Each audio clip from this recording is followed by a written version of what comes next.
Então, dando prosseguimento ao nosso evento, registro a presença aqui do conselheiro Rodrigo Melo do Nascimento, presidente do Tribunal de Contas do Estado do Rio de Janeiro. É uma honra a sua presença aqui no nosso evento. Seja bem-vindo.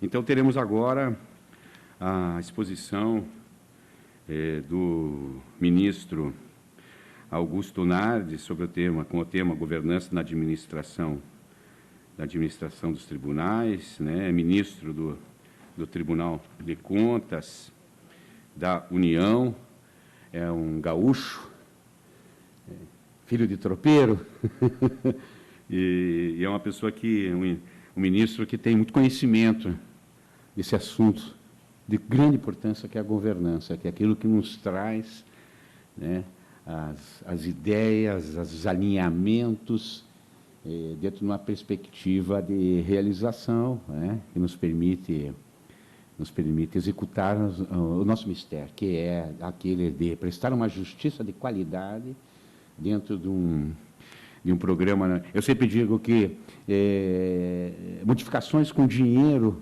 né, que você fala em termos de orçamento, às vezes é fácil, o duro é fazer sem dinheiro.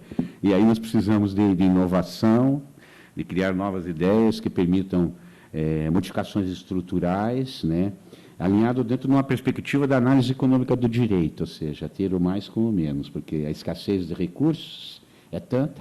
É por isso que a diretriz tem que ser aquela de se trabalhar em conjunto, né, e é exatamente isso que a governança se faz em rede, na verdade, uma forma de dissipar todos esses conhecimentos, de que o ministro é detentor, e tem, por certo, fará uma exposição que nos enriquecerá, por certo. Então, com a palavra, o ministro Nader, Augusto Nader.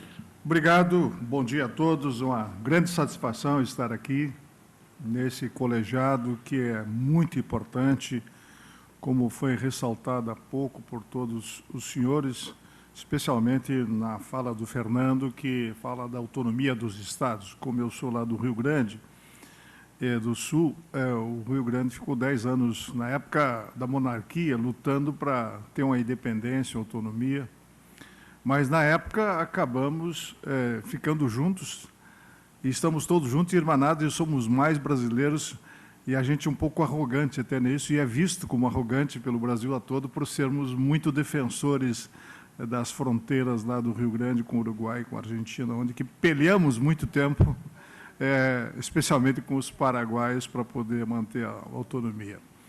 E, antes de entrar na exposição, o senhor falou de tropeiros. Os tropeiros trabalhavam para vir aqui para o Rio de Janeiro, Henrique.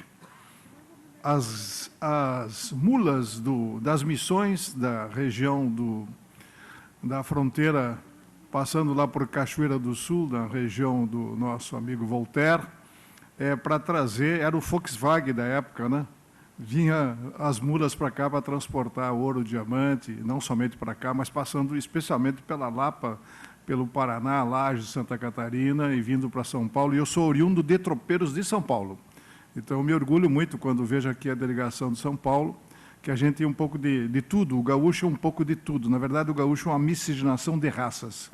É uma mistura de raças de todo o Brasil e da Europa, especialmente, mas também com várias etnias da Ásia e de outros continentes. Então, nós, brasileiros, somos uma pátria de muitas nações. Prazer estar aqui com os senhores, via as colocações. Fiquei muito feliz com a exposição do Richard. O Richard é um grande especialista. E o que eu vou mostrar hoje aqui tem tudo a ver com o que o Richard falou, no sentido de que a gente pode aperfeiçoar esse diálogo, essa conversa. E, por isso, eu fico muito feliz de estar nesse colegiado, que é o colégio que representa os estados, e especialmente aqui com a companhia do Rodrigo, que é dos tribunais, que é um dos representantes dos tribunais de contas do estado do Rio de Janeiro, muito importante. Começo mostrando para os senhores de que não pode o Brasil continuar de forma nenhuma na improvisação da administração pública brasileira. Não pode. Eu vou ser muito claro com os senhores, com mais de 40 anos de vida pública, não adianta eleger um governador, um presidente, um prefeito, se ele não tem noção do que é planejamento estratégico. se ele não tem noção do que é avaliação de risco, se ele não tem noção do que é avaliar e monitorar as ações do serviço público como um todo. E isso serve para os três poderes, especialmente o Executivo, mas também o Judiciário, o Legislativo, o Congresso Nacional. E eu, então, resolvi fazer uma transformação no Tribunal em 2013, 2012, comecei a planejar, portanto, vai fazer 10 anos que eu estou trabalhando com a tese da governança, eu já publiquei 2 livros sobre o tema, vou deixar um livro aqui para o nosso presidente da Governança e Esperança, porque sem a melhoria da governança não tem esperança, já passo para ele. O primeiro livro, Governança, o Desafio do Brasil. Eu tenho hoje concretamente esse pensamento de que se nós não melhorar o conjunto da governança da nação, nós não passamos segurança jurídica e nem confiança para quem quer investir no país. Então, a minha fala vai ser no sentido de que a gente possa aperfeiçoar as instituições públicas brasileiras. Então, eu vou fazer um roteiro nessa fala e mostrar como é que está a situação do Conselho Nacional de Justiça, que o Richard aqui falou, comparando como é que está a evolução do Conselho Nacional de Justiça e como é que estão os ministérios como um todo do Executivo Federal. E eu gostaria um dia de que os tribunais de justiça do Brasil pudessem também fazer uma avaliação e um monitoramento com dados científicos e indicadores de todas as suas comarcas, como estamos fazendo hoje no Brasil. Então, a minha palestra vai ser nesse sentido, mostrar um projeto de nação, um projeto de Estado, um projeto que possa ser confiável em investimentos na nação brasileira. Então, eu mostro inicialmente o roteiro da minha exposição, para deixar bem claro, se puder expor aí, aonde que vai aparecer, só para os senhores terem uma noção. Governança na administração, pode colocar o próximo slide. Essa é a trajetória. Então, em 2012, 2013, a gente faz uma grande mudança e criamos indicadores de governança. Primeiro, eu vou definir, todos os senhores sabem, mas a governança é uma coisa muito simples, mas também complexa. Simples na definição, é liderança, estratégia e controle, né? Aqui está o José Laurindo, que vai deixar o seu legado, continuar o legado dos demais presidentes que passaram como presidente. Como deixar seu legado se você não utiliza as ferramentas adequadas para estabelecer? Então, eu resolvi fazer uma transformação do tribunal em 2013 e 2014 e trabalharmos mais preventivamente que punitivamente, que cabe ao Tribunal de Contas, conforme o artigo 71, da Constituição, ver eficiência, eficácia e efetividade, além da legalidade dos atos. Não somente a conformidade, mas ver a legalidade dos atos. Então, para isso acontecer, nós tínhamos que fazer um acordo de cooperação. Eu fui a Paris e fiz um acordo de cooperação em 2013 com a OCDE. Eu morei 5 anos em Genebra, fiz uma pós-graduação e mestrado lá na Suíça, trabalhei um período nas Nações Unidas, então eu tinha uma boa relação e tinham colegas que trabalhavam na área internacional, como o Durão Barroso, que foi meu colega em Genebra, na Suíça, onde que fizemos pós-graduação e mestrado nessa área de administração, de planejamento estratégico, isso nos anos 80. Portanto, nós resolvemos fazer esse acordo de cooperação com 11 nações, trocar boas práticas com 11 nações. Escolhemos as nações mais envolvidas, eu levei pronto esse projeto para a OCDE. Até o ex-primeiro-ministro da Bélgica que me recebeu. E ele ficou feliz, eu vi que os olhos deles brilharam. Puxa, vamos trocar boas práticas com o Brasil. Começamos pelo Tribunal de Contas da União. Então, trocar boas práticas com o Tribunal de Contas da União, e isso resultou, então, na criação de indicadores que eu vou mostrar para os senhores como é que estão os indicadores, e trouxe aqui o exemplo do Conselho Nacional de Justiça, mas nós temos todos os indicadores do governo federal para mostrar como é que está a situação do país para os senhores. E esse acordo, então, em 2013, foi muito importante porque deu para a gente começar uma articulação depois da aprovação de um decreto de governança para a nação brasileira. Eu fiz uma redação e entreguei para o Michel Temer, então eu vou mostrar na sequência também a criação da Rede de Governança Brasil, que é o último ato que nós fizemos, que aqui tem alguns representantes que estão aqui, como a Tatiana lá de Minas Gerais, que é uma especialista que poderá ajudar quem quiser depois nessa área, como está aqui o Leonardo Andreotti e a Renata, que fazem parte da Rede de Governança Brasil. Então, vamos lá, vamos fazer a exposição para os senhores entenderem qual é o projeto que nós queremos ajudar a transformar a nação brasileira. Pode mostrar o próximo? Para isso acontecer, eu fiz uma mudança no tribunal. Nós tínhamos algumas secretarias especializadas. Eu criei 25 secretarias especializadas em todas as áreas. Nós temos 1.400 auditores. Aí eu achei que nós não poderíamos tratar por numeração. Antes era numeração. Então, nós temos várias secretarias especializadas. Abaixo de 30, 40 auditores especializados em cada área para auditar com mais conhecimento do que o próprio gestor, seja da Petrobras, da Eletrobras, seja do Ministério A, B ou C. Então, nós temos gente especializada. Isso é fundamental, melhorar a governança das pessoas. Pode mostrar o grupo de... o próximo, por favor. Slide, pode postar. Aí estão todas as nossas secretarias especializadas. Isso nos deu uma capacidade de sincronizar, e aí eu começo a falar daquilo que o Richard falou aqui, em relação à questão de maior dificuldade da administração pública brasileira, a falta de transversalidade e de sincronização entre Estado, município e União. Nós não temos isso de forma adequada. Ficou claro agora, na pandemia, de que realmente o Brasil tem dificuldade de transversalidade, de sincronizar o que acontece com a União, Estado e município. Aliás, o senhor sabe o que aconteceu. O Estado trabalhava de um jeito, a União de um jeito, os municípios de outro jeito, e aí quem pagou foram os mortos sendo enterrados no país. Claro que não foi somente isso, toda uma pandemia que não se esperava e que aconteceu na nação. Mas, então, criamos secretarias especializadas hoje no Brasil. Dentro do Tribunal de Contas, nós temos hoje 25. Próximo. Aí está o ato de assinatura do decreto em 2012, aliás, 2017. Em 2012 eu começo o projeto, está o Michel Temer, o Meirelles. Eu trabalhei 8 meses articulando para poder convencer o time do Michel Temer. O Michel Temer foi muito solícito quando eu falei para ele, queremos implantar a governança, o senhor me dá apoio. Eu tinha sido colega do Michel, fui deputado com ele vários mandatos. O Michel é um gentleman, então conversamos com ele, e ele, não, Nardes, pode conversar com todos os ministérios, prepara tudo, me traz que eu vou te dar apoio para a gente implantar a governança. Foi na base do diálogo. Então, aí está um momento importantíssimo, em 2017. Mas eu já vinha trabalhando desde 2013. Primeiro implantei no tribunal, mudei 500 auditores de posição. Richard, mudar gente de posição não é fácil, mas eu consegui convencer a todos de que nós tínhamos que partir para a especialização dentro do Tribunal de Contas da União, com esses 1.400 auditores. Aí começamos, então, esse trabalho. Está sendo assinado aí pelo Raimundo Carreiro, que ontem fez a despedida. Vai ser embaixador em Portugal. O Raimundo Carreiro ontem fez a despedida, foi convidado pelo presidente Bolsonaro. E que é também um grande ministro, muito dedicado, o Raimundo Carreiro, que foi, depois que eu presidi, passou Haroldo Cedras, Raimundo Carreiro, e agora a Ana Reis vai se preparar, o Bruno Dantas, amigo do Richard, que vai ser o futuro presidente do tribunal na metade desse ano. Próximo slide mostra também o nosso trabalho para convencer o presidente Bolsonaro.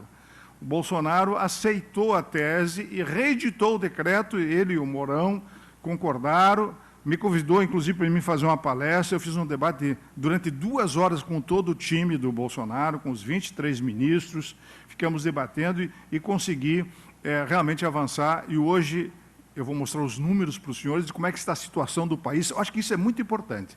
Os senhores têm noção do que a governança pode fazer de mudança na nação brasileira. Então, conseguimos convencer o Bolsonaro e o Mourão. Próximo slide, por favor. 2022, o Brasil já faz um pedido formal de adesão em 2017, sem falsa modéstia. Acho que o TCU ajudou muito nisso, porque eu assinei o acordo em 2013 e fui lá e mostrei. E o Bruno me disse essa semana, ministro Nardes, eu estive lá e a OCDE está dizendo que vai facilitar muito se o Tribunal de Contas da União fazer a fiscalização para a entrada na OCDE. Então, já foram avaliados por 23 comissões técnicas, até agora o Brasil já aderiu pelo menos 103 dos 253 instrumentos, 251 instrumentos. Inclusive, eu cedi um funcionário especialista nosso, Marcelo Barros, para ajudar na entrada na OCDE. Então, a gente começa a montar um projeto para a nação brasileira, pensar a administração pública a curto, a médio e a longo prazo. Ter um planejamento estratégico. Próximo slide, por favor. Aí, quais são esses desafios para o desenvolvimento? É uma área que eu me dedico muito à estratégia de desenvolvimento da nação brasileira. Eu trabalhei a lei do Simples no país, trabalhei 10 anos para simplificar os impostos das micro e pequenas empresas.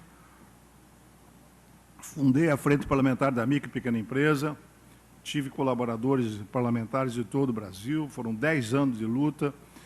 Eu acho que nós temos que trabalhar para o desenvolvimento da nação, gerando emprego, distribuindo renda, e para isso o empreendedorismo é fundamental. Facilitar a vida da micro e pequena empresa, e o judiciário também é fundamental nesse processo. E acho que esse tipo de reuniões que os senhores estão fazendo aqui me deixa entusiasmado para ver que existe alguém pensando, tentando facilitar a vida do cidadão brasileiro, como os senhores fazem nesse momento, nessa reunião, para facilitar, diminuir a burocracia e facilitar a vida do cidadão. Então, os desafios do desenvolvimento, quais são os desafios? Eu preparei, algum tempo atrás, uma agenda que eu acho que considero fundamental para a nação brasileira. Pode mostrar, por favor? Aí está. Uma agenda, uma estratégia para a nação brasileira.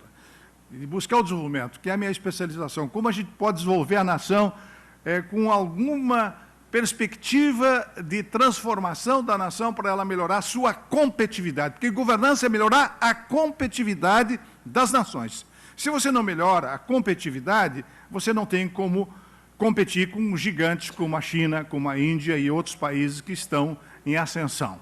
E nós precisamos retomar essa organização. E é claro que temos que respeitar a responsabilidade fiscal, mas temos que enfatizar a educação. Eu tenho trabalhado muito agora, inclusive hoje à tarde estarei na Universidade Federal do Rio de Janeiro, onde eu vou no Brasil, eu visito as universidades. Nós temos que melhorar nossas universidades. Há poucos dias atrás, eu tive numa universidade no norte do Brasil que não sabia o que era governança. Os cérebros de uma universidade não saber e não ter noção do que é governança. O fato das universidades estar muito centradas para si, tiraram elas do foco da nação, onde estão os melhores cérebros do país. Nós temos que aproveitar essa capacidade intelectual para ajudar a desenvolver o Estado. As universidades têm que estar abertas. Então, eu estou auditando as universidades, visitando e vendo onde que estão as falhas para a gente poder aperfeiçoar a nossa universidade. Então, a educação é fundamental, não somente nas universidades, mas especialmente no ensino fundamental e ensino médio. Como nós podemos fazer? O período que eu morei também, um período no Japão, lá os japoneses eles fortalecem muito o ensino médio. Quem sai do ensino médio já sai com uma profissão. E aqui no nosso Brasil, infelizmente, boa parte dos nossos alunos não saem com a profissão. Nem no terceiro grau saem com a profissão, porque não tem um foco adequado. Nós temos que melhorar a educação. Nesse sentido, o ano passado eu fiz um grande debate, chamei o ministro da Educação, o ministro da Ciência e Tecnologia, para que a gente pudesse fazer uma interação. Nós temos que ter uma plataforma digital na nação.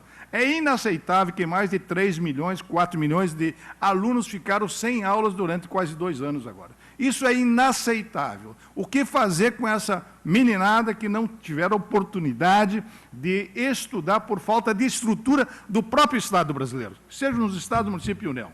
Então, melhorar a educação. Pesquisa e inovação é fundamental, como falou o presidente José Laurindo. Sem a inovação, nós não conseguimos melhorar a competição.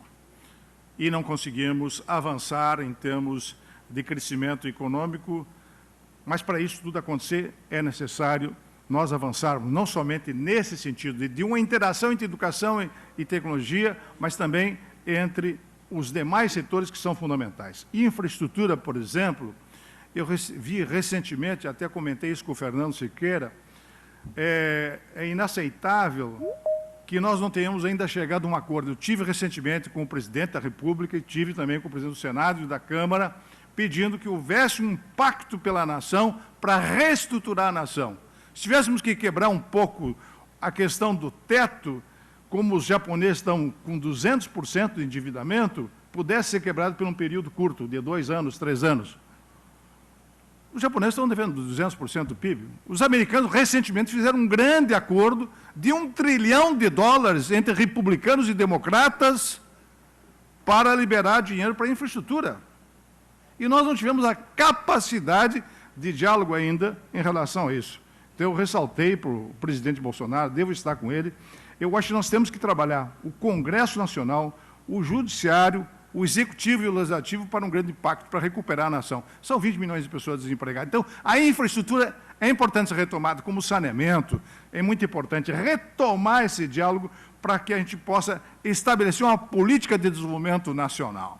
Essa é uma área que eu atuo e me aprofundei, e eu vejo que nós, Tribunal de Contas da União, podemos ajudar. Não ficar na zona do conforto, somente multar e penalizar.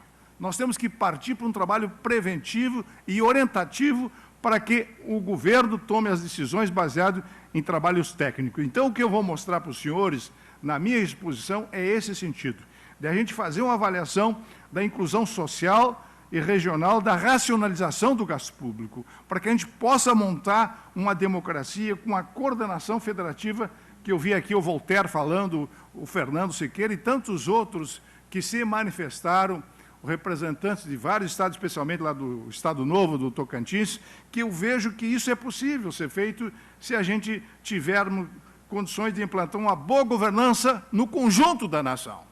Por isso que aí vocês podem ver que o que permeia tudo isto, o que pode viabilizar tudo isso é uma boa governança.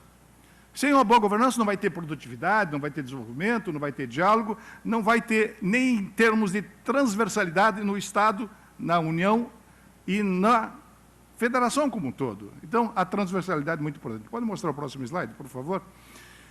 E para isso acontecer, nós temos que ter estabilidade econômica. Vejam só, eu fiz um levantamento da situação, da evolução do PIB. Como é difícil a gente planejar. Eu acho que o Paulo Guedes tem feito um esforço, mas falta alguns pontos, especialmente de diálogo entre o Congresso Nacional, e eu não vou entrar muito, porque esse é um ano político nessa questão, mas eu mostro aí de que em 2015, 2016, nós tivemos uma queda do PIB de 6,8%, e agora mais 4,1%. Vejam só que situação dramática para a gente pensar em dar uma estabilidade para a nação receber investimento de outros países. Se nós não temos estabilidade econômica decorrente de falta de cumprimento de regras de governança, e é um assunto dificílimo de falar a questão da estabilidade econômica quando você não tem garantias em relação a projetar investimentos, a gastos. E aí eu mostro esses números para os senhores verificarem junto conosco essa visão macro de nação que nós temos que ter.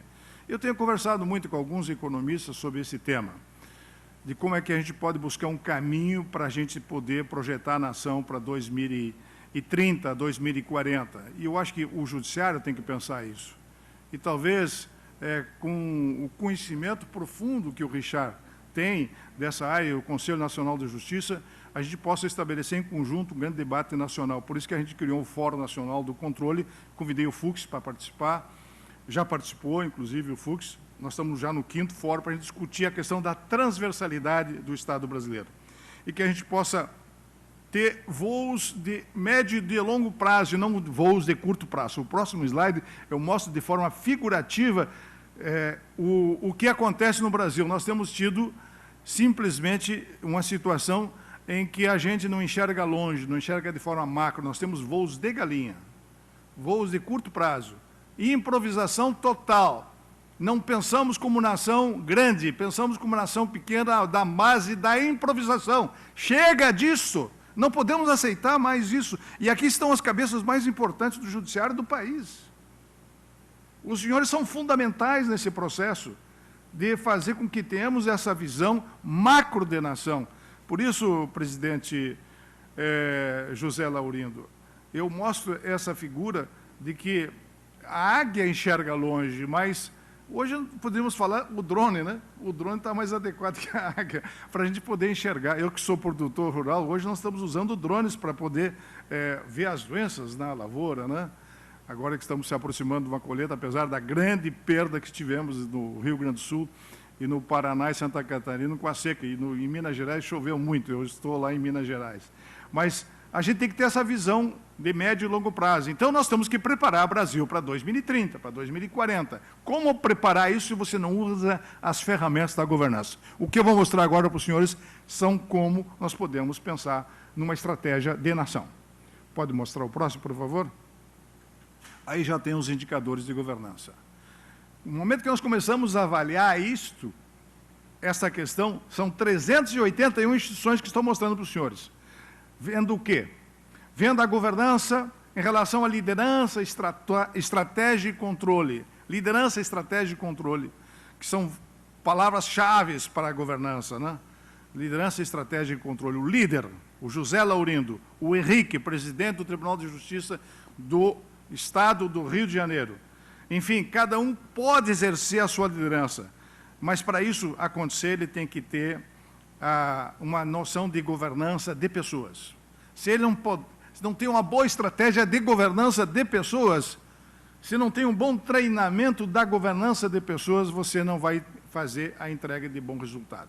Mas não somente governança de pessoas, governança de tecnologia, governança financeira, governança organizacional. Então, o que eu estou mostrando para vocês é que nós começamos a avaliar tudo isso dentro de 381 instituições. Nunca foi feito isso no Brasil. Governança de pessoas, governança de tecnologia, governança organizacional, governança financeira. Aí eu faço uma comparação de 2018 e 2021. Onde está vermelho, porque a situação é inicial ou inexistente. E vejam só, 2018, nesses quadros, mostra de forma muito clara que nós estamos ainda num processo inicial. Agora, com essa comparação que o Tribunal de Contas faz, dos indicadores de governança, começa a melhorar um pouco. Pode mostrar o próximo, por favor? Aí, as instituições, em relação ao IGOV, o conjunto do Brasil, como começam a melhorar. O fato de nós estarmos medindo, fazendo uma visão métrica de cada área-chave da nação, mostra que está melhorando. E o que nós queremos fazer, isso é em todo o Brasil, nos municípios, nos estados. Por enquanto, eu estou mostrando da federação, mas nós queremos fazer governança também dos municípios, dos estados. Como é que a gente pode aperfeiçoar os municípios? Tem muito prefeito que entra e não sabe o que tem que fazer. Não tem planejamento estratégico, não tem avaliação de risco, não tem nada. É na base da improvisação, ou na base da demanda, de quem pressiona mais, leva. O que mais vale no Brasil é isso. Quem mais pressiona, leva. Então, não tem um planejamento estratégico para a nação. Próximo, por favor. Aí eu mostro questão de riscos. Esta questão, gerenciar risco, é muito importante. O Brasil praticamente quebrou por falta de gestão de risco. Estou no Rio de Janeiro, com o PERJ, custou mais de 50 bilhões de reais. 80% da obra está terminada e não vai funcionar e não vão acabar. Vão ter que vender. Quem é de Pernambuco sabe muito bem. Está aqui o Fernando. A refinaria Abreu Lima também funciona precariamente. Quem é do Maranhão e do Ceará sabe que foi gasto 3,8 bilhões para fazer terraplanagem. Terraplanagem, dinheiro jogado no lixo. Investidores, isso é falta de avaliação de riscos. Não tinha avaliação dos riscos dos ministérios. Em 2015, fiz um levantamento, Voltaire, só 5 ministérios tinham avaliação de risco. De bilhões e bilhões de reais que se joga no lixo. Por incompetência do Estado, 14 mil obras inacabadas, prédios abandonados, incompetência total do Estado brasileiro. Isso em relação ao município, União e Estado. Fizemos isso com o Toffoli, o levantamento. Está aqui o Richard, o Toffoli chamou todos nós para a reunião. Eu já tinha feito até uma CPI de obras inacabadas, lá no Rio Grande do Sul, quando fui deputado estadual, lá nos anos 90. Acho que o Voltaire lembra disso.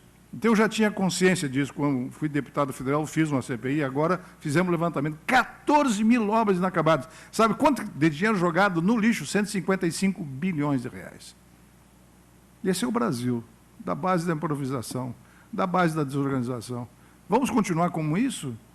Então, gerar risco é muito importante. O próximo slide mostra um pouco da comparação entre 2018 e 2021 da questão dos riscos, né? Vocês podem ver que algum institucionalismo, mas não coloco na prática, como aparece lá 88% ainda em relação à questão de gerenciar riscos. Então, para isso ser modificado, a gente tem uma série de indicadores que nós queremos ajudar a colaborar com os estados, com os tribunais de contas, que está aqui o Rodrigo, que é um grande parceiro, para que a gente possa melhorar. Próximo, por favor. Mostra, então, já o Conselho Nacional de Justiça. E eu trouxe exatamente o Conselho Nacional de Justiça, não esperava encontrar o Richard aqui, porque o Conselho Nacional de Justiça tem sido um grande parceiro, desde o Toffoli, do Fux, para fazer mudanças e nos acompanhar. Inclusive, o presidente Fux fez, como o Toffoli fez, criou um comitê de governança dentro do Judiciário, dentro do Supremo e dentro do Conselho Nacional de Justiça. Então, eu estou muito feliz de que há uma boa repercussão positiva, as pessoas estão entendendo que esse diálogo é possível ser feito, como eu estou vendo nessa reunião. Aí mostra os números, vocês podem ver que em relação ao IgG geral, em 2018, já melhora em 2021, e o indicador geral de governança, em relação a esses itens que eu coloquei, e aí vocês podem ver que há uma melhora na relação de gestão de pessoas, de gestão de TI, vocês podem verificar quando está mais próximo do verde, do amarelo, é porque está melhorando, então, hoje nós acompanhamos 381 instituições. Próximo, por favor. Mas não é somente o IgG que a gente vê, a gente faz uma avaliação de vários aspectos, especialmente essa questão que eu considero muito importante para os tribunais de justiça. Se não tem uma boa inovação, se não tem uma boa governança de pessoas, se você não treina as pessoas, você não entrega resultados. O orçamento dos senhores, mais de 80% é em cima de pessoas e inovação. Então, tem que trabalhar muito bem isso para quem quiser deixar um bom legado. Próximo slide, por favor. Aí mostra a situação da gestão de ética para a gestão de ética, isso em relação ao Conselho Nacional de Justiça. Vocês podem ver que já está aparecendo ali os números indicando que há um programa de integridade, e aí a gente, com a governança, consegue implantar isso e acompanhar tudo e monitorar tudo isso dentro de uma estrutura de governança adequada. Próximo, por favor, só para mostrar que há uma evolução positiva. Eu estou mostrando os números do Conselho Nacional de Justiça e que avança na tese da governança. Próximo, por favor. Aí também mostra a situação da governança organizacional. A gente avalia o conjunto da governança em todas as instituições públicas brasileiras, que a gente não fazia isso antes. Próximo, por favor. Aí mostra também a questão da gestão ética na organização e o programa de integridade dentro do Conselho Nacional de Justiça. Há avanços adequados, especialmente aí em relação à gestão ética. Próximo, por favor, vou mostrar rapidamente. Então, o que está sendo feito? Nós temos hoje, então, um nível de maturidade em relação aos riscos, à fraude e à corrupção, que podem promover a integridade. Se você não avalia, se você não mede isso, os funcionários não se conscientizam. E no momento que ele tem que responder um questionário feito por nós, começa a haver uma conscientização. Próximo, por favor, para os senhores terem uma noção. Então, como a gente pode aprimorar a entrega de resultados para a sociedade, especialmente em relação à compliance e integridade? Compliance nada mais é que ver a conformidade. Mas compliance e integridade não funciona sem governança. Na verdade, compliance e integridade são braços da governança. Isso é muito claro para a gente que cuida das contas da República. Eu vou mostrar agora alguns números que mostram que se você não tem uma estratégia montada para isto, você acaba favorecendo a fraude e a corrupção. Pode mostrar o próximo, por favor? Aí eu demonstro nessa auditoria, nesse acordo de 2018. Aonde está mais amarelo e vermelho, aonde estão os grandes recursos concentrados da União. Eu vou mostrar esse acordo para ver que nós, então, estamos focando aonde que tem mais recursos para a gente fiscalizar. E, com isso, a gente consegue montar uma prioridade em cima onde que estão os principais recursos da União, do orçamento da União, conforme foi colocado anteriormente. Então, o próximo, por favor, mostra já um gráfico de índice de controle de combate à fraude e à corrupção e como a gente pode mudar isso. Aí os senhores podem avaliar a questão do controle na designação dos dirigentes, o controle na gestão, na ética e na integridade. No momento que você começa a dar prioridade para isto, você tem um controle maior e uma transparência maior do tribunal. E a sequência disso é que nós temos condições de fortalecer a auditoria interna. Então, eu estou mostrando com números, com indicadores, portanto, é um trabalho científico, não é um trabalho de achômetro. Nós estamos baseados nas melhores práticas que eu fui buscar em 11 nações na OCDE. Próximo, por favor. Próximo. Aí, então, os achados. Aí está mostrando por que acontece esses problemas, especialmente em áreas que têm mais recursos financeiros. Próximo, por favor. Esse painel mostra, José, Laurindo, Henrique, que o controle preventivo dá condição de você fazer com que evite a fraude e a corrupção. Se não faz o controle preventivo, sabe quantos funcionários nós temos entre estados, municípios e não? Próximo de 15 milhões. Eu, às vezes, faço uma comparação com uma família. Se a gente controla bem o filho, ele vai ser um bom filho, vai estudar, vai educar. Agora, tu libera 15 milhões de pessoas sem controle, sem monitorar, sem avaliar. Cada um se acha dono do Estado e faz o que bem entende, porque ninguém está controlando, ninguém está avaliando. Então, controles preventivos são fundamentais para a gente avaliar a integridade. E aí a liderança é importante. Próximo, por favor. Aí já mostramos a questão da liderança, né? Eu posso dizer para os senhores, nós estamos trabalhando muito agora para estabelecer a governança nos municípios. Criamos, eu vou falar um pouco mais à frente, mas se o líder não assume, ou seja, o presidente do tribunal não assume, ou o prefeito não assume, você não consegue promover a integridade. Quem tem que fazer é a liderança. Então, nós mostramos aí que há um avanço nesse sentido. O IGOV público. Próximo, por favor. Então, medidas relevantes para a nação brasileira. Aí, eu tenho conversado muito, conversei muito com o Michel Temer, comecei conversando com a Dilma, entreguei o livro para ela, alertei a presidente Dilma o que ia acontecer, alertei em 2012, alertamos através de um acordo em 2012, a presidente Dilma, alertamos em 2013, o Raimundo Carreiro, que foi relator das contas em 2013, eu era presidente do tribunal, ministro Nardes, não foi contabilizado 1,2 trilhões da Previdência de todos os brasileiros. O senhor vai ter que falar com a presidente, não está contabilizado. 1,2 trilhões da Previdência de todos os brasileiros. Eu falei com a presidente, mandou o Mântica lá falar conosco. Aí depois apareceram as chamadas pedaladas, que foram 340 bilhões de ilegalidades. Nós alertamos em 2009 o presidente da República que não liberasse dinheiro que poderia ocasionar, e acabou ocasionando o chamado petrolão. Então, se não tem um centro de governo, o que eu posso dizer para os senhores que vivem sob um estresse violento? Certamente o Bolsonaro vive, a Dilma viveu, o Michel Temer viveu isso, todos os presidentes vivem isso. A situação é dramática quem está num cargo de presidência de um tribunal. É dramática para quem está na presidência da República de estresse. Se ele não tem uma boa estrutura de governança, ele acaba cometendo equívocos. Então, tem que ter um centro de governo na nação brasileira. Como tem que ter um centro de governo na prefeitura. Como tem que ter um centro de governo no Estado, que pense com um especialista de avaliação de risco em alguns setores fundamentais, especialmente, presidente José Laurindo, na parte financeira. Porque o senhor assina todo dia. E um presidente da República imagina, se você não tem uma boa articulação entre as instituições federativas, conforme eu estou mostrando, se você não tem uma boa entre União de Educação e Tecnologia, se você não tem esses indicadores para fazer o acompanhamento, você acaba cometendo muitos erros. Então, a governança é fundamental para você poder direcionar, avaliar e monitorar o conjunto da nação. Tem que ter um centro de governo. Aliás, eu fui visitar como é que funciona o centro de governo americano, independente do presidente que esteja lá. Fui conhecer alguns centros de governo, aqui na América Latina, conheci do Chile.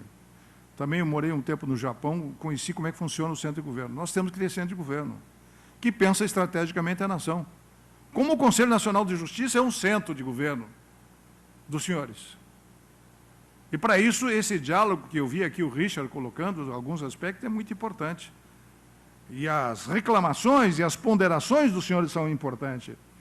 Que bom que nós temos isso já na Justiça, mas tem que ter no conjunto da nação, e nós não temos. Uma conversa entre governadores e o presidente da República. Há um antagonismo, claro, ideológico. Eu falei muitas vezes com o presidente da República, e a minha função como ministro do TCU é orientar, aconselhar, eu tenho que defender o erário, seja o presidente que esteja lá. Fizemos com a Dilma, fizemos com o Michel Temer, fizemos com o Bolsonaro, nós temos que fazer isso. É nossa função defender o erário, defender a nação. E nós temos que ter coragem, não ficar simplesmente numa posição de acomodamento. Quando nós tivemos que rejeitar as contas, coube a mim tomar essa decisão, foi uma decisão unânime do país, decisão unânime do tribunal, não foi uma coisa fácil para nós, mas nós estamos baseados em 40 auditores que mostraram que existia um prejuízo muito grande. E os senhores viram do número aí, 2015 e 2016, queda de 6,8 PIB, são mais de 2 trilhões que deixou de circular na nação. O judiciário foi prejudicado, os municípios foram prejudicados, o conjunto da nação foi prejudicado. Então, quem está numa posição de cargo vitalício, como os senhores e eu, não temos que ter medo. Nós temos que fazer um enfrentamento. Temos que mostrar caminhos e fazer isso de forma tranquila, com diálogo, com prevenção, com indicadores.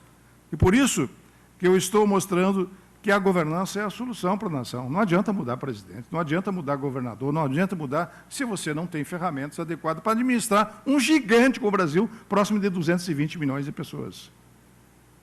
Nós somos uma nação gigante, mas não estamos ainda preparados para assumir a liderança em nível mundial porque não organizamos internamente.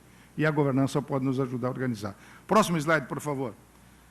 Aí estão todos os manuais que criamos, 5 manuais depois desse acordo que eu fiz de cooperação com a OCDE. Próximo, por favor. Está à disposição dos senhores isso aí. E agora nós entramos especificamente na questão do judiciário. Está aqui comigo, como eu falei, a Tatiana, que trabalha com o nosso presidente lá do tribunal, o Gilson, lá de Minas Gerais. Eles nos chamou para uma reunião, fizemos várias reuniões, e aí eu acho que isso pode interessar os senhores. Se os senhores o Paraná já nos convidou, estaremos lá com o presidente José Laurindo, onde que a gente vai levar um time para discutir, como tivemos recentemente em Pernambuco e em Minas Gerais, começando esse trabalho para a gente padronizar, não no sentido literal da palavra, mas padronizar alguns procedimentos que um possa auxiliar o outro, e aí eu acho que a experiência de cada estado é muito importante, cada um tem a humildade de poder melhorar e termos um regulamento, uma padronização e um programa de integridade nos tribunais de todo o Brasil. Mas fica a critério de cada presidente. Nós somos do controle, quem decide é o líder é o presidente do Tribunal de Justiça e seu time de desembargadores, como é o líder, é o presidente Fux e o seu time. Nós mostramos os caminhos, mas quem toma a decisão são os senhores. O próximo slide. Então, qual é a ideia que foi feita lá em Minas Gerais? E nós contribuímos um pouco, muito também da competência do Estado de Minas Gerais. Então, foi implantado todo um trabalho de código de conduta, de treinamento, eu participei, fiz lá 2 ou 3 palestras, trabalhamos juntos, uma política de gestão de risco, enfim, um canal que foi estabelecido, que certamente os senhores podem passar um para o outro informações melhores até de que Minas Gerais, mas trocar essas boas práticas, como eu vi hoje aqui na exposição do Richard, eu fiquei muito feliz e esperançoso de que esse bom exemplo que os senhores estão fazendo possa ser ultrapassado à Justiça e possa ser passado para os estados, municípios e a União como um todo. Essa boa convivência, liderada aqui pelo José Laurindo, com o patrocínio e um anfitrião como o presidente Henrique. Eu acho que isso mostra um caminho que a nação precisa ter. Então, eu estou mostrando uma coisa que foi feita no Tribunal de Justiça de Minas Gerais, e está aqui a Tatiana, que poderia, com muito mais capacidade que eu, ela faz parte do nosso time. Quando nós vamos para um estado, a gente leva todo um time da Rede Governança Brasil, que eu vou apresentar para os senhores daqui a pouco o que é a Rede Governança Brasil, que faz um trabalho de voluntários. Próximo, por favor. Então, mostra aí o programa de integridade de Minas Gerais, e que foi escolhido pela CEJU como modelo para servir como documento inicial e piloto de programa que deverá ser implantado nos municípios, enfim, e foi reconhecido também pela Transparência Internacional. Então, Minas Gerais deu um passo importante, Pernambuco também, agora através do Fernando Siqueira. Então, nós estamos avançando. Próximo, por favor. E aí vem, então, a importância de uma política de governança no Brasil, no âmbito municipal. Nós estamos fazendo isso através de uma rede que eu vou apresentar para os senhores, a Rede de Governança Brasil. Nós fomos lá no Tocantins também recentemente, eu vejo aqui a representação do Tocantins. Fomos no Ceará, não sei se tem algum representante do Ceará, onde nós levamos os melhores especialistas nossos da Rede de Governança Brasil, que eu passo a apresentar para os senhores daqui a pouco. E a gente está fazendo um cartilha de governança para todos os prefeitos, de forma gratuita. Eu consegui algumas doações e estamos montando, então, essa rede em todo o Brasil, já tem 2 anos, e a gente faz isso no sentido de auxiliar a melhoria da administração, um legado que a gente quer deixar como cidadão para o Brasil. É um trabalho extra-TCU que a gente está fazendo, mas eu sinto uma repercussão muito positiva, e mesmo dentro dos tribunais de justiça, presidente José Laurindo, eu vejo que há um ambiente muito receptivo a essa tese de se implantar a governança como um todo no Judiciário. Próximo, por favor. Então, nós temos a Rede Governança Brasil, que eu tive uma ideia 2 anos atrás, depois que a gente criou o Fórum Nacional do Controle, depois que a gente fez esse acordo com a OCDE, que esse conhecimento não podia ficar fechado, aí eu resolvi criar uma rede, comecei lá com 15 pessoas, hoje nós temos 500 voluntários de especialistas em várias áreas, todos voluntários. E estamos se espalhando pelo Brasil todo para implantar. Eu quero começar lá no Rio Grande do Sul, agora uma rede de governança do Rio Grande do Sul, e fazer em cada estado, buscar as melhores cabeças, porque saem pessoas experientes como os senhores. O Fernando Sequeira, que eu tive agora, está se despedindo, como muitos dos senhores estão se despedindo. Imagina o conhecimento que tem o Fernando, que cada um que sai de uma presidência e depois se aposenta e fica, de certa forma, sem ser utilizado intelectualmente de forma adequada. A maior riqueza que nós temos é o ser humano preparado, experiente, com bagagem, que pode passar essas boas práticas para os demais e muitas vezes é colocado de lado sem levar essa cultura que é a maior riqueza dele, seja em qualquer estado, em qualquer instituição. Nós não sabemos utilizar. Eu morei no Japão, o Japão respeita os mais idosos, aproveita os mais idosos, não toma decisões sem levar em consideração o que o mais idoso pensa, o mais experiente pensa. E nós no Brasil simplesmente jogamos ao léu, na sarjeta, esses intelectuais que fazem um grande serviço para a nação. Então, a rede de governança veio nesse sentido. Vou mostrar rapidamente a rede, que foi um sonho que eu tive de criar essa rede. Pode mostrar o próximo slide? Nós temos todos esses comitês de voluntários. É impressionante, aqui está o Andriotti, está aqui a Tatiana, a Renata, que fazem parte da rede de governança. Nós temos hoje 28 comitês de voluntários. E nós estamos nos preparando, e eu acho que vai dar certo, já estamos trabalhando com planejamento estratégico em todas essas áreas. Vai mostrando aí para nós os diversos comitês. Eu não vou ler todos, mas tem um comitê da Justiça que cuida do Judiciário, com integrantes do Conselho Nacional de Justiça, viu, Richard? Nós temos do seu time lá na rede de governança, integrantes do seu time lá do Conselho Nacional de Justiça. Vários integrantes, inclusive o Flávio Feitosa, e outros que fazem parte do Conselho Nacional da Justiça. Como também temos vários funcionários do Supremo Tribunal Federal, como temos do Tribunal de Contas da União, como temos do Tribunal de Justiça. No Judiciário, nós temos um grupo de mais de 20 pessoas especializadas no Judiciário, dentro da Rede de Governança Brasil, que as pessoas foram tomando conhecimento e querem ajudar. Nós temos na infraestrutura. O Taishi, que foi ministro, que é daqui, um homem muito bem-sucedido, ele me ligou, ministro Nares, eu quero entrar na Rede de Governança Brasil. Ele vai ser o nosso coordenador da saúde. Eu tenho mais de 20 especialistas médicos na Rede de Governança Brasil da saúde. Então, são pessoas como os senhores, que têm uma bagagem, têm um conhecimento, conforme eu vi alguém aqui colocando, não sei qual foi do cidadão, não sei se foi o amigo do Piauí ou o outro, que toda uma carreira passando pelo Estado, como juiz, passando por vários estágios, e muitas vezes isso não é aproveitado. Então, nós criamos esses comitês de avaliação de risco. Eu estou mostrando os comitês da Rede de Governança Brasil. Próximo, por favor. Aí são os diversos comitês, em várias áreas. Eu sou relator da LGPD, eu sei que aqui vai ter uma fala sobre a LGPD, eu sou relator da implantação da LGPD na administração pública brasileira, devo relatar agora em fevereiro, e regulamentar o decreto que tem em nível nacional. Então, em todos os setores, nós temos gente especializada na Rede de Governança Brasil. 500 brasileiros já fazem parte. Se tivermos alguém interessado, estamos abertos. Está aqui o Andriotti, está aqui a Tatiana, a Renata, que podem passar informações de como acessar a rede de governança. Então, já indo para a finalização da minha exposição, pode passar o próximo, por favor? Aí são os diversos comitês, são 28, eu não vou continuar abordando um a um, porque é muito longa a nossa história. É difícil coordenar todo esse time, mas a gente tem fôlego para isso. Eu coordeno todas essas reuniões quinzenais, mensais, juntamente com o time da rede, que aqui tem especialistas voluntários em todas as áreas. Próximo, por favor. Tá, vejam só os comitês que nós temos. Próximo, por favor. Então, o Comitê de Governança no Sistema da Justiça, esse que interessa os senhores. Coordenadores Evandro Gama e Luiz Garcia. Essa faz parte esse trabalho que está à disposição dos senhores e que os senhores quiserem levar para os seus estados, nós estamos à disposição. Não tem custo, não cobramos as palestras, só pago para nós a estadia e o transporte.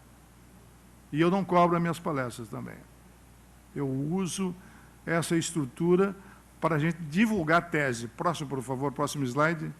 Então, qual é o trabalho desse comitê? Induzir a mudança cultural no sistema de justiça, promover a atuação de rede colaborativa dos órgãos do sistema de justiça, fomentar a governança colaborativa entre os órgãos de justiça por meio de boas práticas. É o que eu vi hoje aqui o Richard fazendo, mas nós podemos fazer isso através da rede de governança, somando e usando o trabalho do Conselho Nacional de Justiça, assessorando, de certa forma, esse trabalho que é feito pelo Conselho Nacional de Justiça. Próximo, por favor.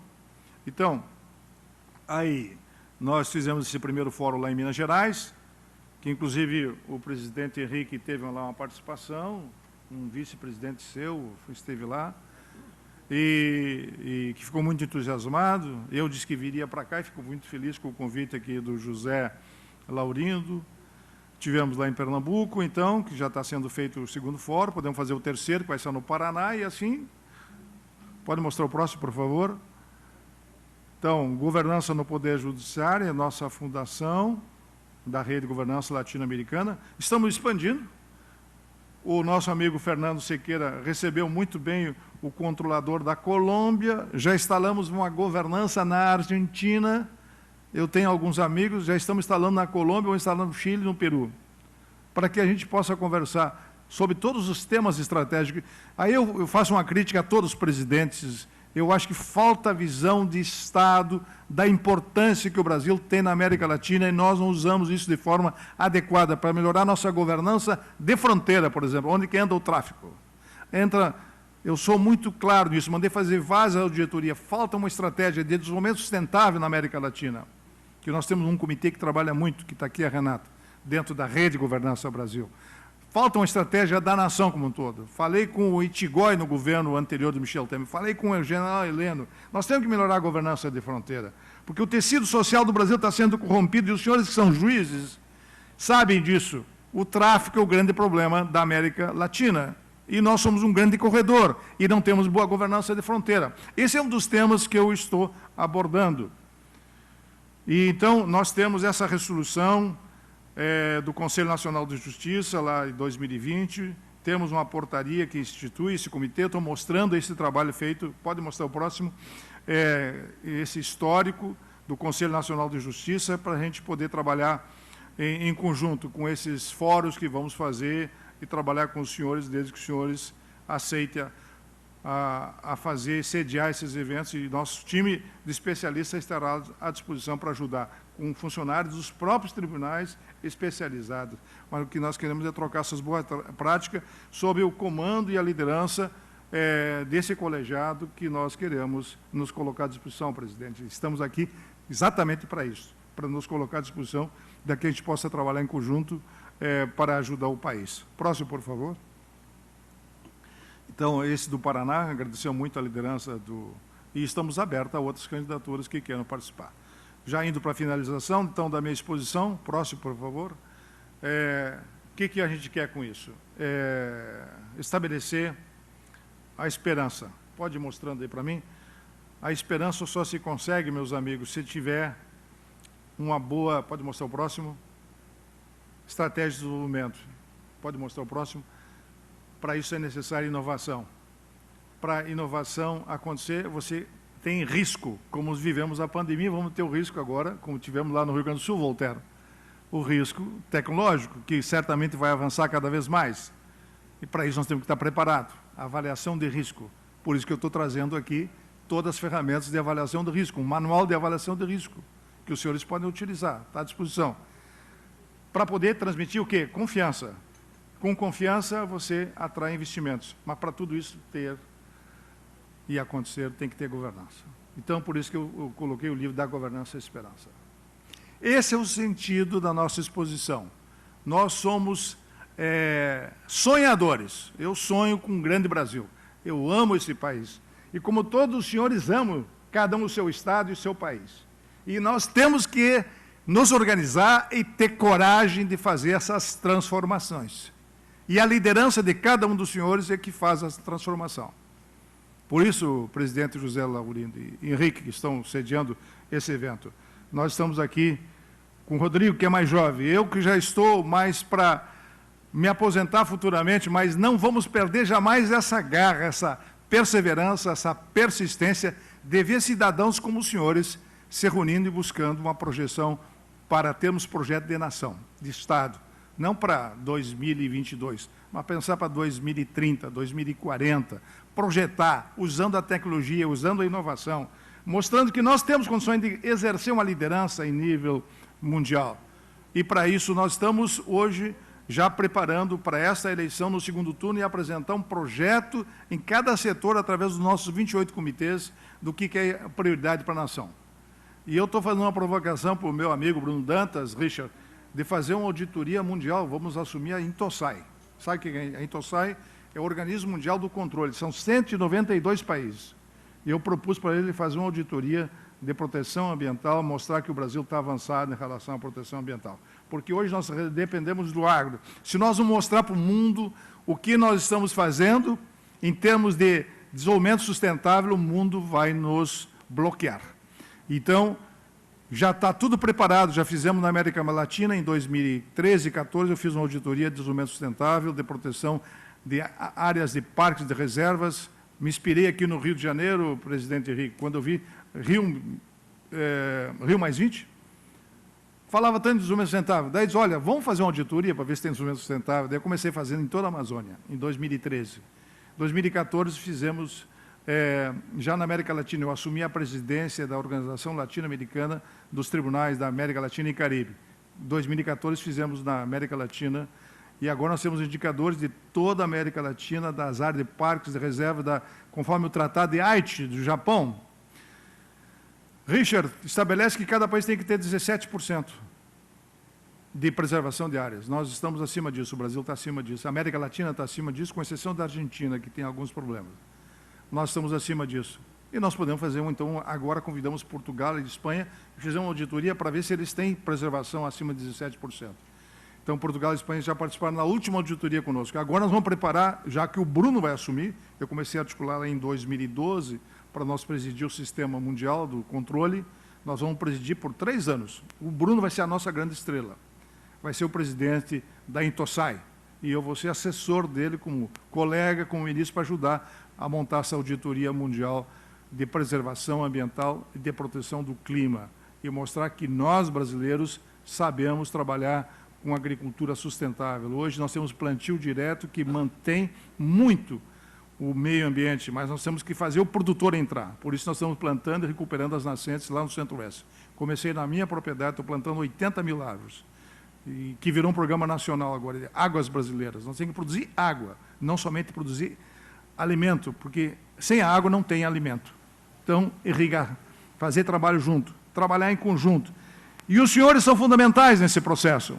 Os presidentes de tribunais podem implantar uma política nesse sentido, porque os senhores têm a caneta e têm a decisão e passa pelos senhores todos esse processo no dia a dia. Mas tem que ter um planejamento estratégico de como montar isso, de como dividir isso dentro de um tribunal de justiça, de quem orientar. Eu sei que os senhores já têm isso, mas tem que ter um planejamento estratégico dentro dos tribunais, dentro do Conselho Nacional de Justiça já existe.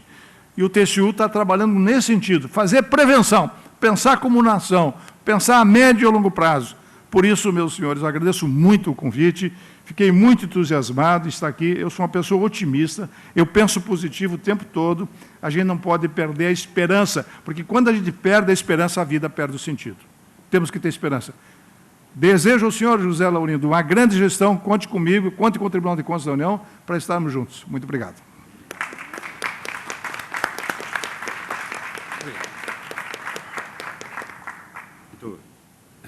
Muito obrigado, ministro Nardes. Já sabíamos que seria impactante a sua exposição, porque já somos conhecedores do seu preparo, né, e da sua disponibilidade, da sua vibração e entusiasmo. Eu acho que isso é uma questão muito importante, né? O ministro falava da liderança, essa capacidade de fazer com que a sua equipe vibre e se alinhe dentro de uma transformação, de um processo de transformação. Então, isso nos traz exatamente essa ideia, né? Eu digo sempre que se trabalhar em governança é se estar sob a lógica da filosofia do Ubuntu, ou seja, a conexão, a união de todos em direção de um objetivo comum. Isso aí até é uma técnica da administração pública, né, como forma de enfrentar a racionalização de recursos, a escassez de recursos que nós vivemos. Mas é claro que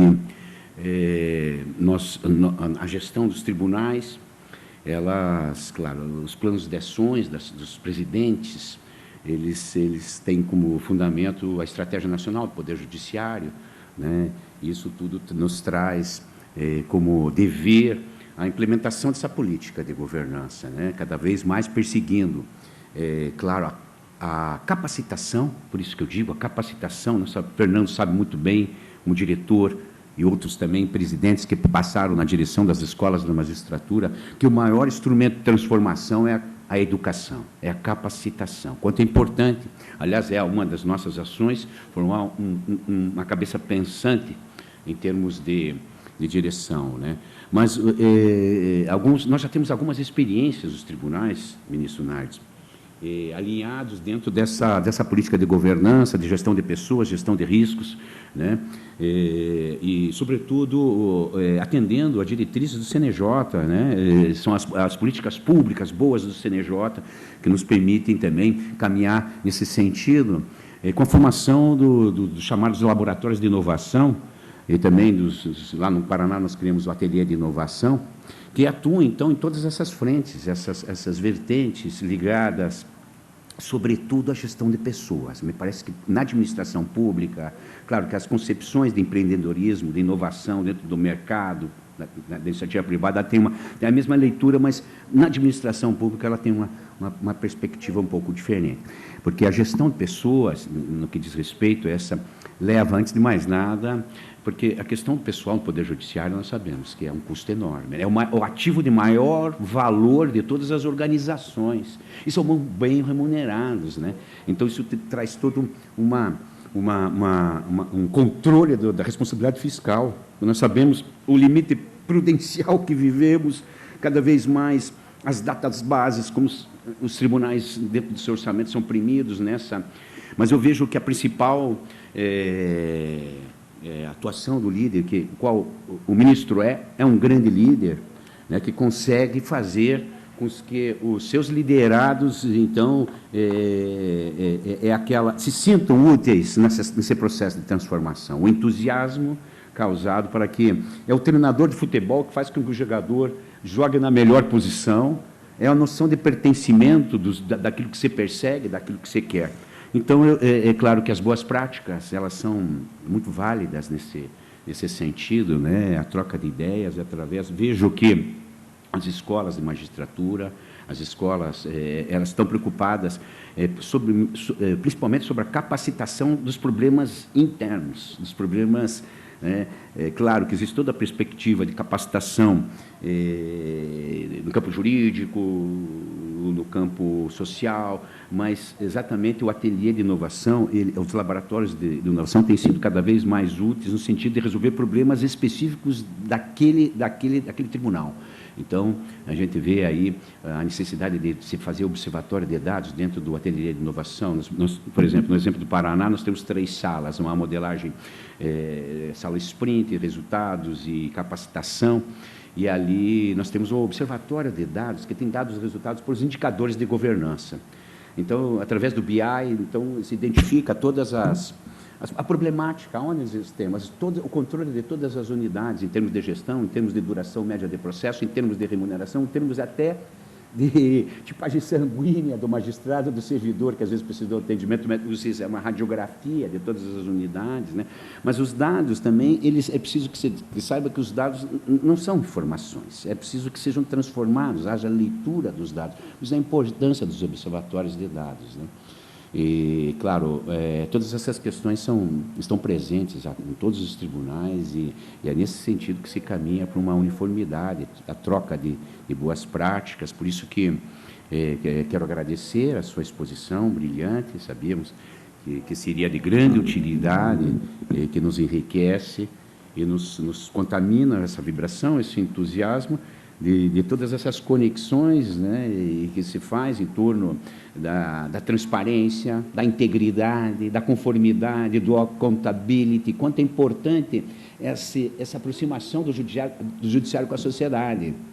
Porque a inclusão social, por exemplo, é uma questão que está muito presente na justiça estadual, porque é a própria justiça estadual que pratica e desenvolve as políticas públicas estabelecidas pelos órgãos centrais do Poder Judiciário.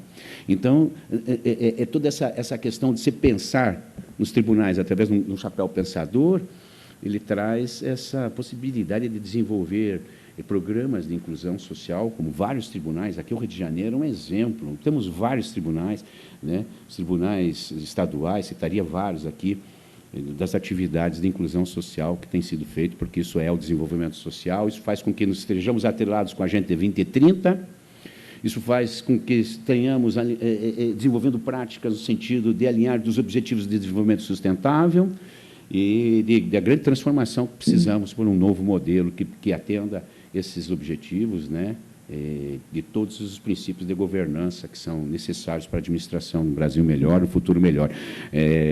Eu volto a dizer que o futuro que você quer se realiza agora. E é nesse sentido que as ferramentas tecnológicas são importantes, não é verdade? Isso aí é importante, mas inovação não é só tecnologia. Hoje o debate fica muito em torno da virtualidade do Poder Judiciário, mas o que nós temos percebido de que também a questão de tutela, da inclusão social, com base nos dados e informações, em projetos que busquem, então, esse desenvolvimento social. Então, eu agradeço e abro a palavra para quem queira participar do Desembargador Voltaire. Você.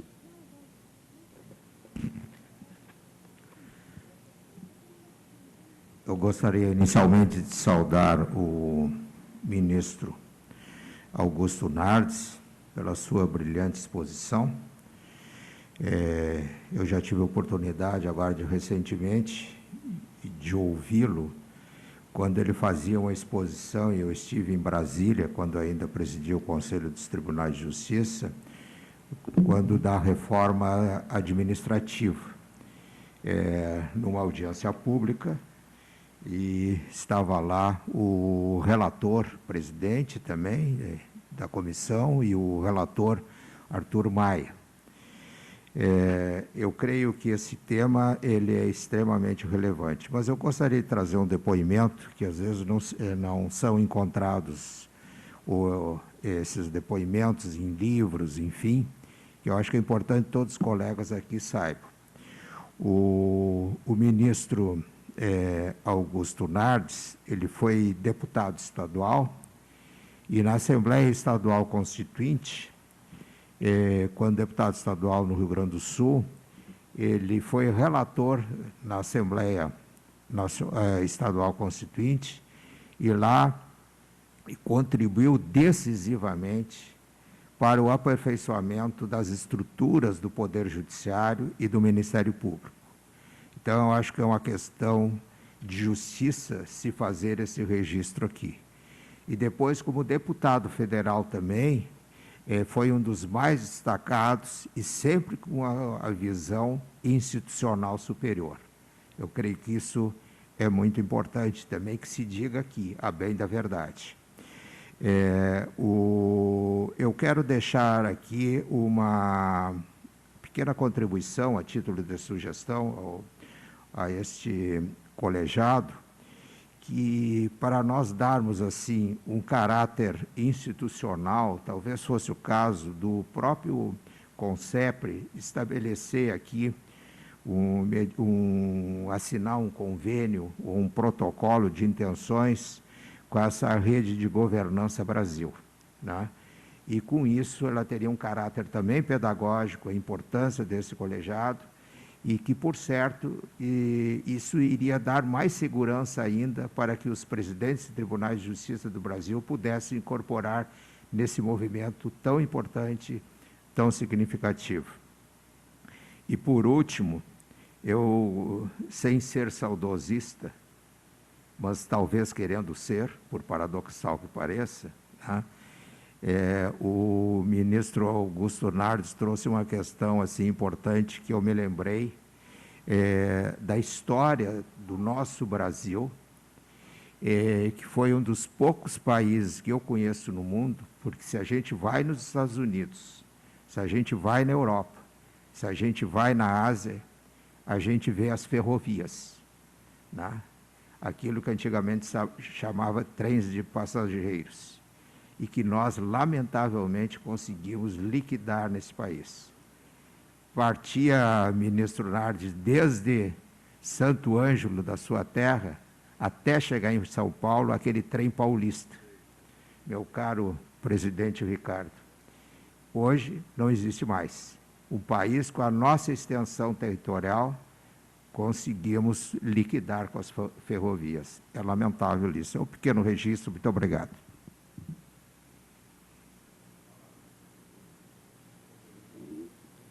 A palavra está em aberto. Eu gostaria de novamente agradecer, então, a brilhante exposição que nos dá alguém... Fernando. Ok, desculpe, Fernando. Muito obrigado, presidente. Somente para fazer uma saudação ao ministro Augusto Nardes. Tivemos a oportunidade de sediar o 2º Fórum Nacional de Governança, semana passada, no Judiciário de Pernambuco. Quando assumimos a presidência do tribunal, trouxemos uma profissional do maior gabarito, que era a Controladora-Geral do Supremo Tribunal Federal, doutora Márcia de Carvalho. Eu já disse até para alguns colegas. E assim que nós assumimos, nós fizemos um treinamento sobre governança e seguimos esse treinamento. Todos os estudos que foram realizados, nós seguimos durante a gestão e tivemos sucesso, mesmo com a pandemia. Então, coroamos com esse fórum, que basicamente dele saiu um instrumento, não apenas um convênio com a Rede Brasil de Governança, mas também o instrumento fundamental para a implantação do sistema de governança no Poder Judiciário. Fizemos isso. E isso foi uma inspiração de todo esse trabalho que foi realizado semana passada, coroando com o 2º Fórum, presidido pelo ministro Augusto Nardes. Então, eu também gostaria de secundar a observação feita agora há pouco tempo em relação às ferrovias. É uma pena muito grande, porque em todo o mundo desenvolvido nós vemos as ferrovias como instrumento de transporte das riquezas do país, e nós conseguimos realmente acabar, lamentavelmente, com esse nosso sistema de transportes. Mas quero parabenizar o ministro Nardes, quero parabenizar a Vossa Excelência, também, presidente Zé Laurindo, por ter tido a felicidade, juntamente com o presidente Henrique, de trazerem o ministro Nardes, para que pudesse trazer a consciência, não é, de implantar a governança em todo o sistema judiciário, para trazer a confiança em nosso sistema e, assim, construir, não é, o desenvolvimento, não é, e o investimento que nós podemos receber. Então, parabéns, ministro Nardes, parabéns, presidente. Muito obrigado. Alguém gostaria mais? Então, o ministro gostaria de... Bem, agradeço as colocações, tanto do Fernando como do Dr. Fernando e do Dr. Voltaire, as suas excelências. Em relação às ferrovias, queria trazer uma notícia importante para os senhores, especialmente para São Paulo e os dois Mato Grosso que estão aqui, os dois Mato Grosso e São Paulo. Eu fui o relator da modelagem que estabeleceram a concessão até 2058 das ferrovias de São Paulo, os dois Mato Grossos e a Malha Paulista. Toda a estrutura que era da União foi repassada para o Estado de São Paulo, para o Estado de Mato Grosso, através de uma concessão até 2058. E eu estabeleci a seguinte modelagem, porque, para os senhores entenderem, quem passa todas as concessões, quem toma a iniciativa executiva, mas quem faz a autorização é o Tribunal de Contas da União, para que tenhamos novamente transporte de passageiros. É bom os senhores tomar conhecimento, no mínimo 10% da concessão até 2058 da ferrovia que liga os dois estados do Mato Grosso com São Paulo, poderá ser utilizado também para transporte de passageiro. Como também nós liberamos a ferrovia Norte-Sul, que esse final de ano já estava sendo ligado, não sei se já foi ligado, está previsando terminar no final desse ano, ligando o Norte com o Sul, e especialmente já com os estados de São Paulo. E ela, futuramente, vai depender de uma mobilização dos políticos do sul do Brasil, vai estabelecer a Malha Sul. E a previsão é até 2024 nós retomarmos do sul ao norte do Brasil novamente as ferrovias. Foi um trabalho muito importante feito pelo ministro Tarcísio, esteve comigo em várias audiências e quem acabou estabelecendo essa modelagem inicial, eu tive a felicidade de participar desse debate e ser o relator exatamente dessa modelagem, em que a gente passa a concessão, quem ganhou foi a Rumo, em São Paulo, e tem aberto mais concessões, também liberamos a concessão que liga Minas Gerais e o Espírito Santo, e também no Pará, também lá em relação à Vale. Então, as ferrovias começam a ser retomadas no Brasil, e a expectativa é que a 2024 possamos ter a ligação, especialmente Bahia, passando lá por Ilhéus com o Centro-Oeste, já está autorizado, já está acontecendo, Pará, Espírito Santo e também Norte-Sul até São Paulo e com os dois Mato Grossos, e depois, agora, esperamos que a Malha Sul volte a acontecer e que a gente possa ter um dia, aquilo que o Voltaire falou, e eu fiquei indignado, o tempo que eu morei no Japão, eu andava no trem-bala, como também entrava no TGV, no Train de Grande Vitesse, entre Londres e Genebra, onde que eu morei, nos anos 80, e nós não temos um trem dessa alta qualidade. Por isso que eu fiquei indignado que até agora não tenha havido um grande acordo nacional que nós possa gastar mais 5% do PIB, 10% do PIB em infraestrutura, como os americanos acabam de fazer. Essa visão macro de nação é que nós temos que ter capacidade de que, se você faz um investimento em alguns setores, em 4, 5 anos, volta tudo novamente para o governo.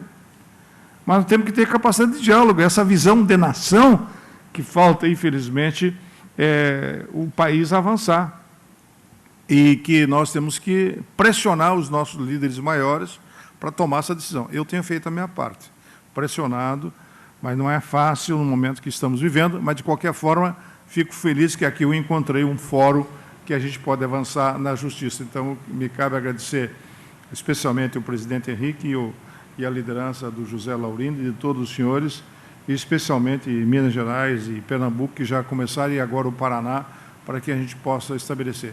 Eu não estou na execução da Rede Governança Brasil. Foi criada uma instituição, eu sou embaixador, eu sou defensor da tese, mas está aqui a nossa representação, através da Tatiana, do Andreotti, da Renato, que podem certamente combinar isso, se for o desejo do presidente José Laurindo, de trabalharmos com a tese de uma parceria para trabalharmos a governança em toda a estrutura do judiciário brasileiro, colocando esses especialistas à disposição e, especialmente, sendo orientados pelo Conselho Nacional de Justiça. Está aqui o Richard, que é basicamente nós procuramos sempre fazer essa sintonia, até porque os nossos especialistas fazem parte do Conselho Nacional de Justiça, prestam um serviço, mas é um trabalho voluntário, que é muito mais orientativo. Muito obrigado, presidente. Fico muito honrado com o convite e estou à disposição lá no Tribunal de Constituição com o presidente Bruno Dantas. Obrigado. Nós que agradecemos, ministro, por certo, essa exposição. É claro, já nos colocamos de pronto, acatando a sugestão do desembargador Voltaire, no sentido dessa cooperação com a rede de governança Brasil, para que todos os estados e os tribunais possam se valer de toda esse conhecimento, né, necessário para que possamos enfrentar os desafios. O nosso maior desafio é preparar os nossos tribunais para os próximos 10 anos, mínimo. Temos que ter essa visão, essa projeção daquilo do futuro. E de forma que agradecemos e realizaremos esse convênio. Então, eu agradeço mais uma vez, muito obrigado. E devo lembrar que estaremos aqui às 14 horas, né, com a palestra a exposição do Dr. Luiz Fux, que falará sobre a análise econômica do direito. Os assuntos eles se correlacionam, né? Nós passamos aqui do CNJ, da governança e agora a análise econômica do direito, né? Então, são assuntos que estão relacionados de uma forma que haja um melhor aproveitamento. Muito obrigado a todos, muito obrigado, ministro. Antes de encerrar, estava me esquecendo, teremos a entrega aqui do nosso diploma, de uma lembrança aqui ao ministro, então, com o desembargador Henrique, para que nós possamos... Obrigado. Muito obrigado. Eu que agradeço. Lembrança do tribunal também. Obrigado. Vamos tirar uma foto. Vamos tirar uma foto aqui desse ato aqui, vamos seguir.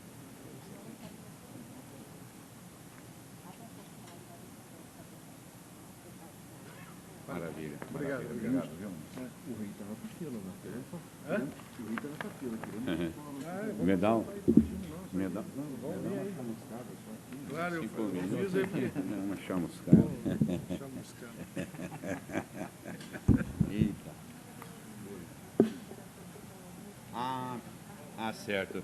Então, eu convido a todos para o almoço, que será servido aqui mesmo, né? No Bar dos Desembargadores, o melhor restaurante. Aqui à esquerda. Muito obrigado.